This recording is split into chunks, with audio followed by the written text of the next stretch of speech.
Sanhedrin Daf, 6 lines down. We were talking about discussing beforehand, previously on Sanhedrin, we were discussing that the Gzera Shava, comparing the male to the female relatives, did not include the grandmother. Let's try to see daughter-in-laws. His daughter-in-law versus his wife's daughter-in-law through her son from a previous marriage, Johnny, his stepson's daughter-in-law. Okay. Imahu Kata, such as like his Gzera Shava, if we have Gzera Shava, then just like his daughter-in-law, so to him, Afi Kata, so to her daughter-in-law, his stepson's wife, rather, should be answered to him.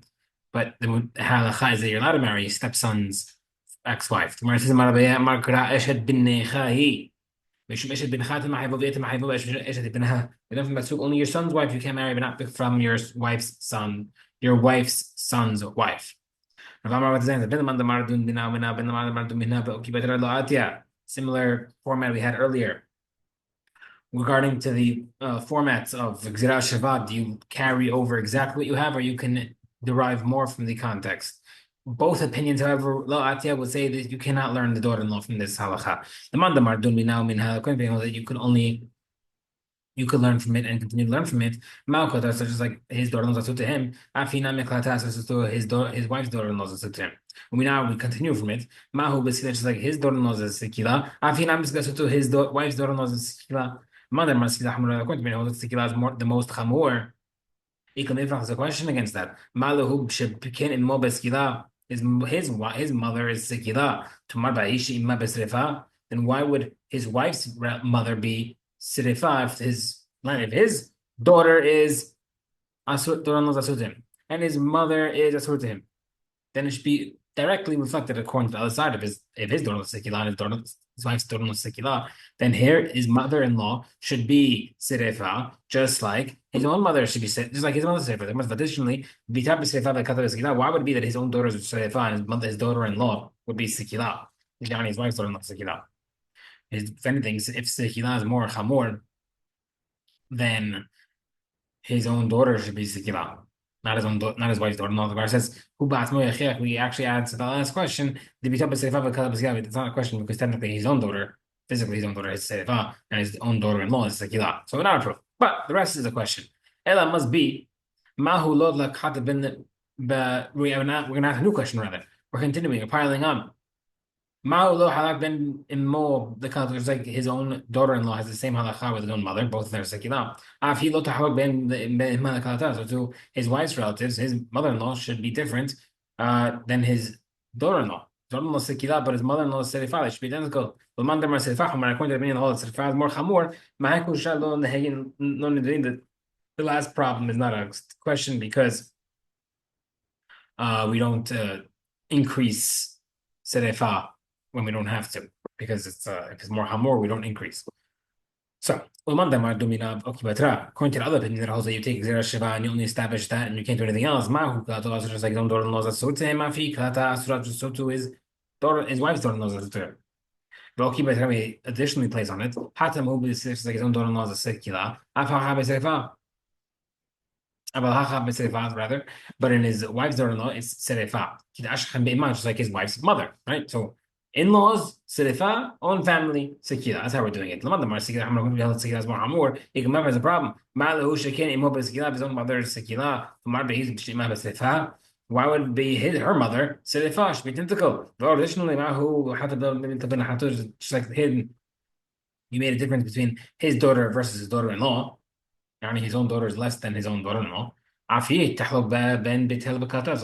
to his wife's relatives, it should be different thing between his own daughter and daughter-in-law and her daughter-in-law.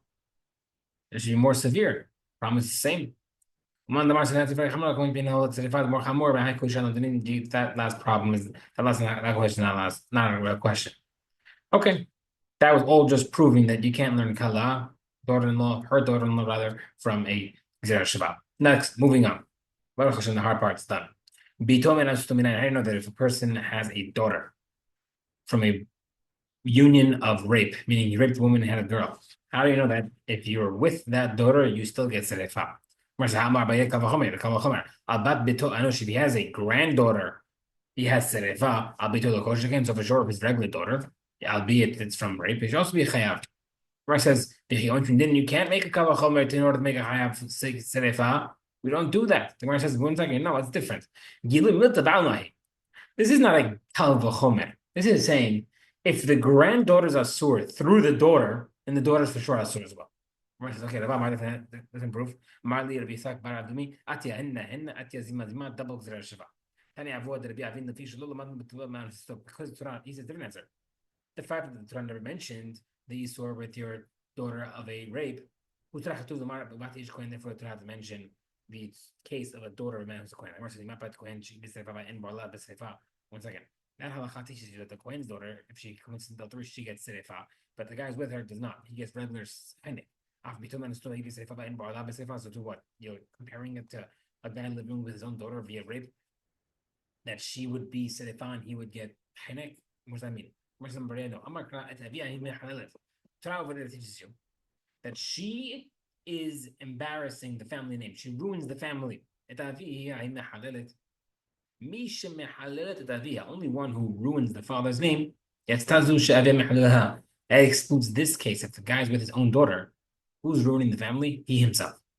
And ruining her. Rabbi answered.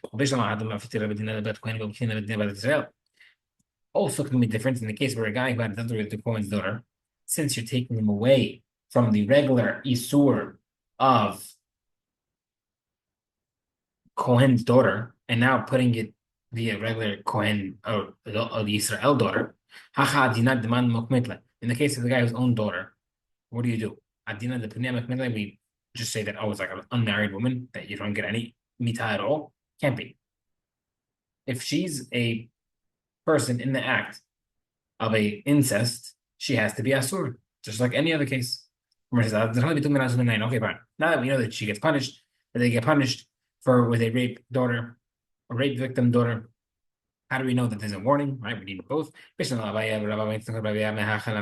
learn from the same source as the penalty. They say, okay, the warning is there from as well. Who learned it from we just said now that he learned it from the case of the Kohen. Doesn't say a special warning for it. The Gemara says, you should not ruin your daughter to make her like a zana. We use that pasuk for something else. Maybe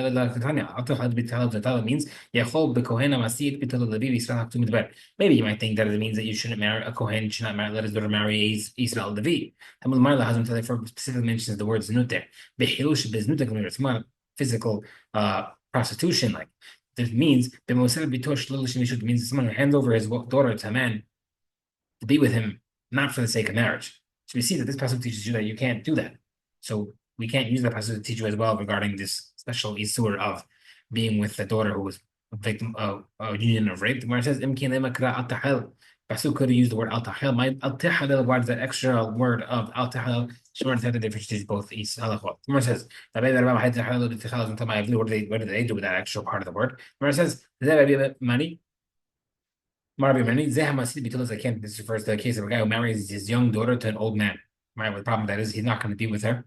She's going to get restless and look elsewhere. And that will cause immorality. Tanabah says, refers to someone who marries his young daughter to an old man. This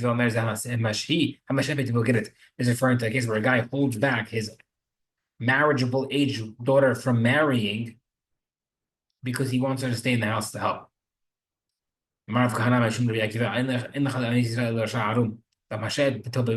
Seemingly weird.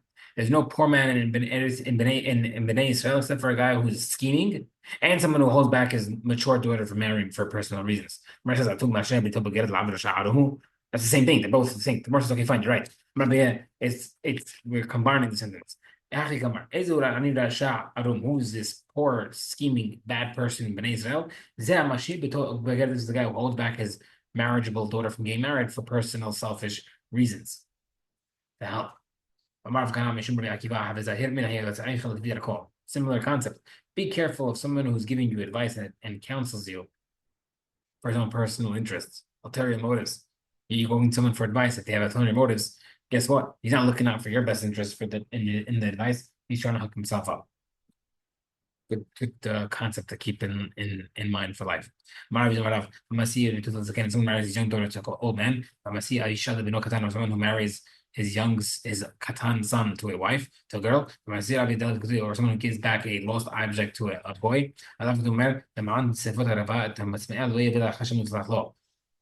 Not good. A lot of it. Tomorrow says mitzvah. However, that is showing before. Someone loves his wife like his own self. Someone who honors her more than his own self. And someone who guides his sons and daughters on the straight path. He marries them off while they're close to puberty, while they're still minors. Very big praise. So we see from here, besides the fact that you're supposed to love and honor your wife more than yourself, he spends more on her than himself, which is pretty easy to do.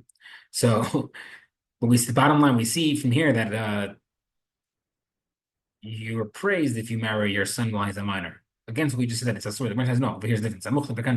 We specifically mentioned that over here they're close to puberty. That's okay. Number nine. I'll be the shechin of someone who lives in neighbors and wants to keep his relatives close. And I said, someone who marries his sister's daughter. Someone lends a coin, money to a poor person in time of need. This is all positive things. Loving your neighbors, keeping your relatives close, marrying your sister's daughter, you're closer to your sister, therefore you'll take care of her daughter, your niece, and someone who lends money to a poor person. Okay. Then we're on. Oto be'eten, in the pasuk of burning the Kohen's daughter.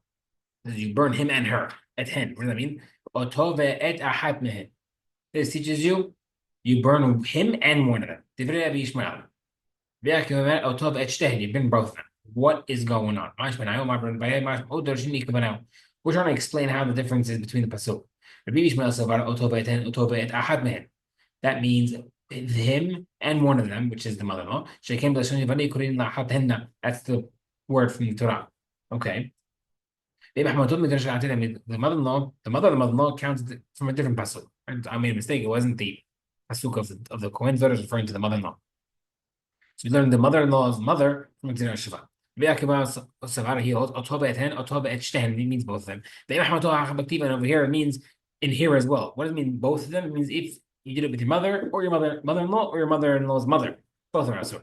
The difference is referring to a case where the guy is with his mother-in-law after his wife passed away. Bishma holds that it's still serefa even after your wife died. No, it's just asur to marry your mother-in-law after the wife died, and therefore there's no serefa. Next Mishnah. People get headache, the sayaf, which is beheading. How to say a murder of Anshani, people part of the city that does it out. A murderer is the guy who hit his friend with a stone or a piece of iron. Or he held someone down into water or fire that the guy could not escape, and then he died. He pushed someone into fire or water. He has the ability to get out, but he went and he still died. Patur, because it's not his fault. If you made a dog bite someone, or a snake, and that person died from the patur.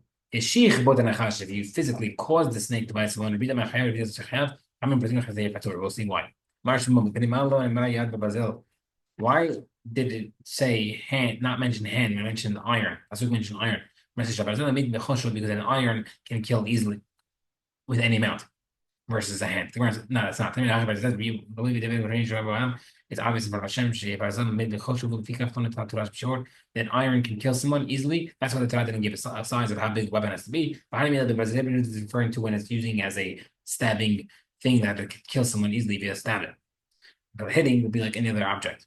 The case of helping down in water. Tomorrow says, why do we need the Mishnah to teach you? If you put him in and he can't escape, you're patur. If you can't put him in and he can't escape, you're chayav. Why do you need both cases? By the way, when you say patur, it does not mean literally patur completely. It means patur from bedin can't kill you, but Hashem will take care of that person. He's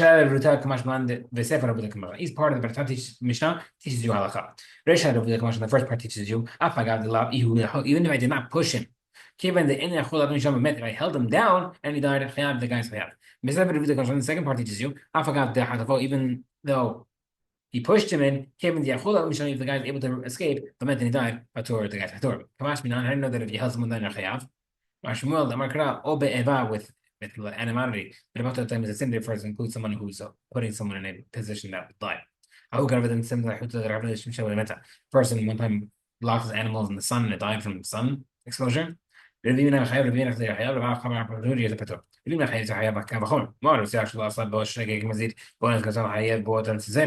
a case of murder where we do not usually count accidents as on purpose, I'm very lenient in regard in that regard.